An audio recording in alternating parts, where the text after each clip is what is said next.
Për të mos harruar pastaj fortifikimi brillant. Fortifikimi brillant tonin. Unë nuk di rast. Shiko, nuk e di, e vënë re kanë filluar, nuk tallen më me bunkerët. Pa dyshim, sepse po shohin çfarë po bëhet atje. Jo, po shohin çfarë po bëhet në Gaza. Jo, që shohin çfarë po bëhet dhe e kuptojnë që në Ukraina nëse humbi territor, humbi se kishte të fortifikuar, dhe nuk hariti t'ja u merrte rusëve se rusët e fortifikuan. Kaq.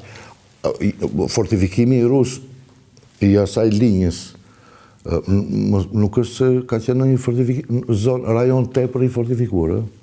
1 deri në 3 breza maksimumi e quhen. Të fortifikuar, jo tepër të fortifikuar. Ne kemi pasur tepër të fortifikuar. Ne kishim skuadra me 10 veta kishte 3 bunker. Te ne. 3 bunker për hapje zjarri për mitraillozë automatik dhe mitraillozë rënd, dhe 1 bunker për topin kundër tank 75 mm, ai që ishte i hapur nga mbrapa. Rajonet tona ka qenë tepër të fortifikuara. Unë jam plotësisht i bindur, sepse pas 92-shit me hapjen ton, me futjen ton në programin partneritetit për paqe me NATO-n, këtu te ne erdhën ushtrit e vendeve perëndimore, Italiania, Amerikania, Grekja, erdhën formacionet i bënim stërvitjet përbashkët. Dhe ne pam dhe nivelin e armatimit të këmbësorisë, bëhet fjalë për nivelin e armatimit të këmbësorisë, nivelin e stërvitjes. Në fakt neve po e shikojmë që nuk kemi qëndruar mbrapa. Unë e shpjegoj kështu, nga fakti që ishim të vetëm, ne përpiqeshim të merrshim maksimumin. Jo, ne po shikoj dhe luftën në Ukrainë, hiq dronët që janë këtu në një tmerr, këmbësoria shpa jo, granata automatik, granat helsi, këto janë. Ne këto i kishim me bollek. Krehrat e fishekëve. Ne këto i kishim me bollek. Realisht i kishim me bollek. Ne mangësia jo. Madje kam idenë që artilleri nuk kanë aq shumë sa kemi pasur neve Ukraina. Për territorin që mbronin ne.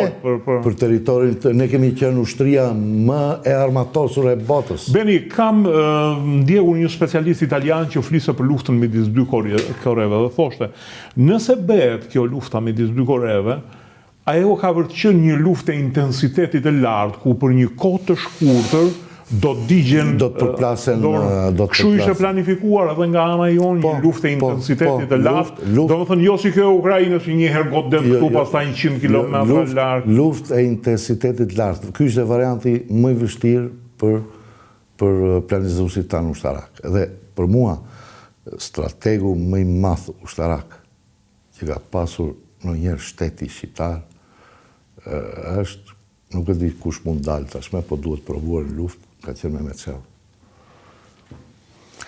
Është vepër ekskluzive e Mehmet Shehut gjithçka që arriti, ndërtoi, organizoi dhe u pajis ushtria shqiptare, është vepër ekskluzive e tij. Dhe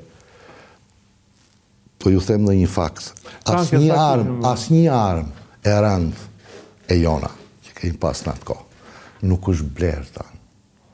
Jo, e di, kanë dalë faktet që janë marrë. Asnjë armë, as i municioni i rëndë i kësaj arme nuk është blerë nga shteti shqiptar, është dhuruar nga rusët dhe nga kinezët. Kinezët në fakt i dhanë 3 fishin. Kinezët dhanë 3 fishin. Sa tanke kemi pasur? Atëherë, tanke T-59 kinez, kopja e T-54-s, e modifikuan pak kinezët, po gjithsesi ajo është lufton akoma, ka tanke që luftojnë të tillë. Po, i kam pa. 760. Nuk e di, disa shok të një oficer... Sa? 760. Edhe 138 T-34, T-5, që na e solli rusët. Ato janë planifikuar më tepër të luftonin të groposur? Të groposura. Edhe në drejtimet më të ndihmuese, për shembull, Peshkopia ka pasi batalion tankës T-34. Pjesa e kësaj Librazhit ka pasur një batalion tankës. Do më thënë diku të rreth 1000 tanket? Rreth 1000 tanke dhe rreth 200 transportues të blinduar. Këto BMP që janë 1-2? Jo, të variantit MTLB-ja, BTR 50-a dhe A531 që janë të prodhimit kinez. Por kinezët që bën? Kinezët morën, kopjuan modelin amerikan të M113-ës, të transportuesit të blinduar, morën dhe këtë modelin BTR-50 rus dhe i nëzorën një të veti. Kjo është shumë i mirë, është sot, është shumë i mirë, është lundrus. Transportuesi blinduar lundrus.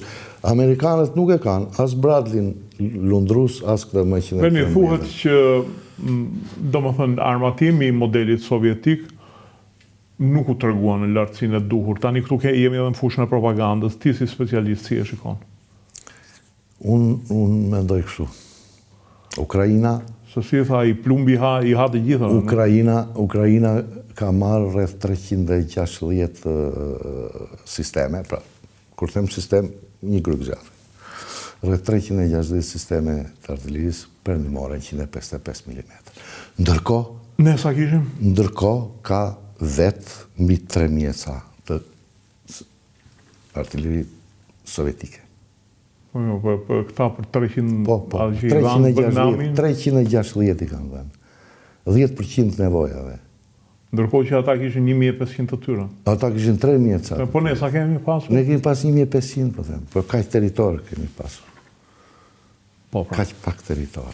Do të thënë, gjithë vija e frontit tonë, mund të shkonte në rastin që se sulmoheshin nga dy akra 360 km.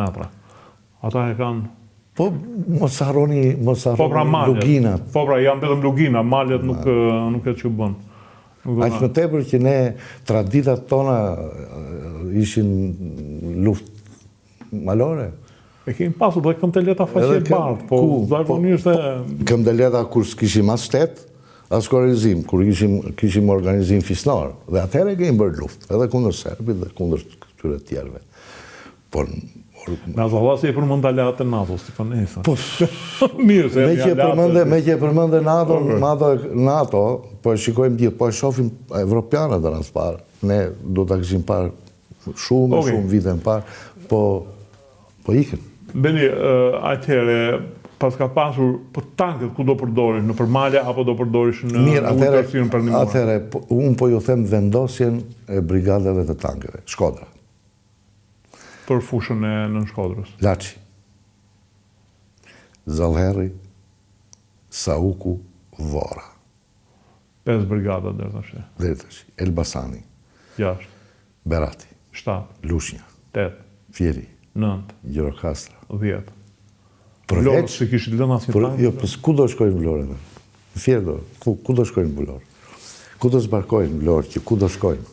Mbyllet në nartë mbyllet, s'është drejtim strategjik, mund t'jetë një drejtim operativ vetëm për të kapë Vlorë. Ama më ka thënë edhe diçka një oficer tankist. Përveç disa batalioneve autonome që ka pas Tropoja, Peshkopia, Kuksi, batalione autonome tankës. Ama ka thënë edhe diçka shumë kurioze një shef armatimi, është vështirë të përdoret tanku në ulësirën tonë perëndimore, sepse janë tanket të rëndë dhe fundosen. Do më thënë mund të zbarkohen vetëm tanku i tyre. I tyre, pra. Tanku i tyre, ndërsa tanku jonë, jo, të mesëm kanë qenë ato, 36 tonë vinin, këta perëndimorët janë 50 plus, por qënë si ka. Tanku i tyre, sepse tanku jonë e kishe të përgatitur pikën e kalimit të tankut. Kanalet e mëdhenj vatitës, Kullus, tanët, fushën e Myzeqes, fushën e Laçit këtë. Nga drejtimin për në Bregdet, e kishin 50 gradë dhe të dilshin andej e kishin 30 gradë, më pak se 30 gradë, të betonuar, të betonarmuar. Dhe ata e dinin se ku ishin pikat e kalimit të tankeve. Dhe sa kundërshtarët, tankët kundërshtarë, kur të vini dhe në qofë se do të gjenin këtë, nuk e kalonin dot, se ishte 60 gradë, nuk e njistin dot. Do ngelin atë. Tanket tona e kalonin dhe kishte çdo kamoni tankesh, 9 tanke, një pikë të tillë. Ku dilta? Pra, tanket tonë kishin 2 detyra. Detyra e parë ishte shkatrimi, azisimi i desantit ajror. Prandaj në fushën e Tiranës ishin 3 brigada tankesh në një zonë shumë vogël të nxënësisë operative. Po do dalësh në të 3 lekë se sa e vogël. 3 brigada tankesh, Një brigadë një në Laç, 4 brigada tankesh, një në Laç, një në Zallher, një në Vorë, një në Sauk. Vetëm për Tiranën ishin 3 në formë trekëndësi. Qa do lloj desante error tillë do azilsojnë në mënyrë. Po përveç kësaj, këto 3 brigada tankesh kishin dhe 3 brigada artillerisë të kalibrit të madh, 122, 130 dhe 152 mm. Sa breza mbrojtje kishte nga vija e Kufirit deri për të arritur në Tiranë? Ato quhen rajone mbrojtje.